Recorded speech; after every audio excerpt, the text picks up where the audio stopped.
ಆ ಹೊಸ ಭಾರತದ ಪಯಣವನ್ನ ಕಡಿತಗೊಳಿಸಬೇಕು, ಇಡೀ ದೇಶದ ಜನರನ್ನ ಭಯಭೀತಗೊಳಿಸಬೇಕು ಅನ್ನುವಂತ ದೃಷ್ಟಿಯನ್ನು ಇಟ್ಕೊಂಡು ಮಾಡಿರುವಂತ ಘಟನೆ ಇದು. ರಾಜ್ಯದಲ್ಲಿ ಕೂಡ ಆಡಳಿತ ಮಾಡುವವರು ನೆನಪಿಟ್ಟುಕೊಳ್ಳಬೇಕು. ಉಗ್ರವಾದವನ್ನ ಕಿತ್ತು ಬಿಸಾಡುವಂತ ಕೆಲಸವನ್ನ ಸರ್ಕಾರ ಮಾಡಬೇಕು. ಉಗ್ರರ ದಾಳಿಗೆ, ಜಿಹಾದಿಗಳ ದಾಳಿಗೆ ಪಾಕಿಸ್ತಾನ ಪ್ರೇರಿತ. ಮಂಗಳೂರಲ್ಲಿ ಕಾಶ್ಮೀರದ ದಾಳಿ ಖಂಡಿಸಿ ಬೃಹತ್ ಪ್ರತಿಭಟನೆ. ಕ್ಯಾಪ್ಟನ್ ಬ್ರಿಜೇಶ್ ಚೌಟಾ ನೇತೃತ್ವದಲ್ಲಿ ಉಗ್ರರ ವಿರುದ್ಧ ಆಕ್ರೋಶ. ದಾಳಿಗೆ ಬಲಿಯಾದ ಹಿಂದೂ ಬಂಧುಗಳಿಗೆ ಭರವಸೆ ನೀಡಿದ ಕ್ಯಾಪ್ಟನ್. ಜಮ್ಮು ಮತ್ತು ಕಾಶ್ಮೀರದ ಪಹಲ್ಗಾಮ್ ಬೈಜರ್ನಲ್ಲಿ ಭಯೋತ್ಪಾದಕರು ಅಮಾಯಕ ಪ್ರವಾಸಿಗರ ಮೇಲೆ ನಡೆಸಿದ ದಾಳಿಯನ್ನು ಖಂಡಿಸಿ ದಕ್ಷಿಣ ಕನ್ನಡ ಭಾರತೀಯ ಜನತಾ ಪಾರ್ಟಿ ಏಪ್ರಿಲ್ 23ರಂದು ಮಂಗಳೂರಲ್ಲಿ ಬೃಹತ್ ಪ್ರತಿಭಟನಾ ಸಭೆಯನ್ನು ನಡೆಸಿದರು. ಭಾರತ ವಿರೋಧಿ ಮಾನಸಿಕತೆಗಳು,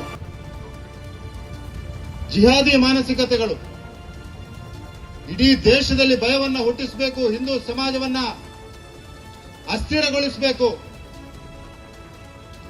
ಹೊಸ ಭಾರತ ಏನು ನಿರ್ಮಾಣವಾಗ್ತಾ ಇದೆಯಾ, ಆ ಹೊಸ ಭಾರತದ ಪಯಣವನ್ನ ಕಡಿತಗೊಳಿಸಬೇಕು, ಇಡೀ ದೇಶದ ಜನರನ್ನ ಭಯಭೀತಗೊಳಿಸಬೇಕು ಅನ್ನುವಂತ ದೃಷ್ಟಿಯನ್ನು ಇಟ್ಕೊಂಡು ಮಾಡಿರುವಂತ ಘಟನೆ ಇದು. ನಾನು ಈ ಸಂದರ್ಭದಲ್ಲಿ ಕಾಶ್ಮೀರದಲ್ಲಿ ಉಗ್ರರ ದಾಳಿಗೆ, ಜಿಹಾದಿಗಳ ದಾಳಿಗೆ ಪಾಕಿಸ್ತಾನ ಪ್ರೇರಿತ ಜಿಹಾದಿಗಳ ದಾಳಿಗೆ ಬಲಿಯಾದಂತ ಆ ಎಲ್ಲ ಹಿಂದೂ ಬಂಧುಗಳ ಆತ್ಮಕ್ಕೆ ಶಾಂತಿಯನ್ನ ಕೊಡ್ತೇನೆ, ಅವರ ಕುಟುಂಬಕ್ಕೆ ಶಕ್ತಿಯನ್ನ ಆ ಭಗವಂತ ನೀಡಲಿ. ನಾವೆಲ್ಲ ನಿಮ್ ಜೊತೆಗೆ ಇದ್ದೇವೆ ಅನ್ನುವಂತ ಮಾತನ್ನ ಈ ಪ್ರತಿಭಟನಾ ಸಭೆಯಿಂದ ಹೇಳಲಿಕ್ಕೆ ಬಯಸ್ತಾ ಇದ್ದೇನೆ. ಉಗ್ರವಾದವನ್ನ ಕಿತ್ತು ಬಿಸಾಡುವಂತ ಕೆಲಸವನ್ನ ಸರ್ಕಾರ ಮಾಡಬೇಕು ಅಂತ ಈ ಸಂದರ್ಭದಲ್ಲಿ ಆಗ್ರಹವನ್ನು ವ್ಯಕ್ತಪಡಿಸ್ತಾ ಇದ್ದೇವೆ.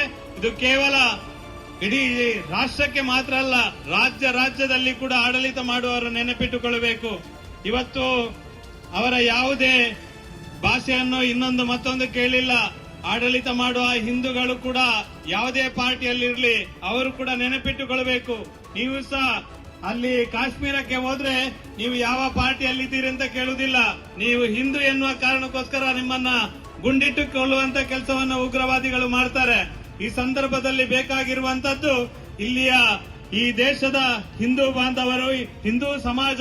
ಇವತ್ತು ಹಿಂದೂ ಸಮಾಜ ನಿರಂತರವಾಗಿ ಇದರ ವಿರುದ್ಧ ಹೋರಾಟ ಮಾಡಿಕೊಂಡು ಬಂದಿದೆ.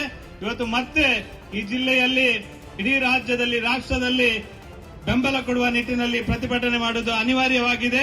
ಎಲ್ಲ ಈ ಒಂದು ಸಂದರ್ಭದಲ್ಲಿ ಜಿಲ್ಲೆಯ ಜನತೆಯ ಪರವಾಗಿ ಅಲ್ಲಿ ಹುತಾತ್ಮರಾದ, ಅಲ್ಲಿ ಅಮಾಯಕ ಯಾರು ಹಿಂದೂಗಳು ಅಲ್ಲಿ ಹತ್ಯೆಗೊಳಗಾಗಿದ್ದಾರೆ, ಅವರಿಗೆಲ್ಲರಿಗೂ ದಕ್ಷಿಣ ಕನ್ನಡ ಜಿಲ್ಲಾ ಬಿಜೆಪಿ ವತಿಯಿಂದ ಮತ್ತೆ ಶ್ರದ್ಧಾಂಜಲಿಯನ್ನು ಅರ್ಪಿಸಿ ನನ್ನ ಮಾತನ್ನು ನಿಲ್ಲಿಸ್ತೇನೆ.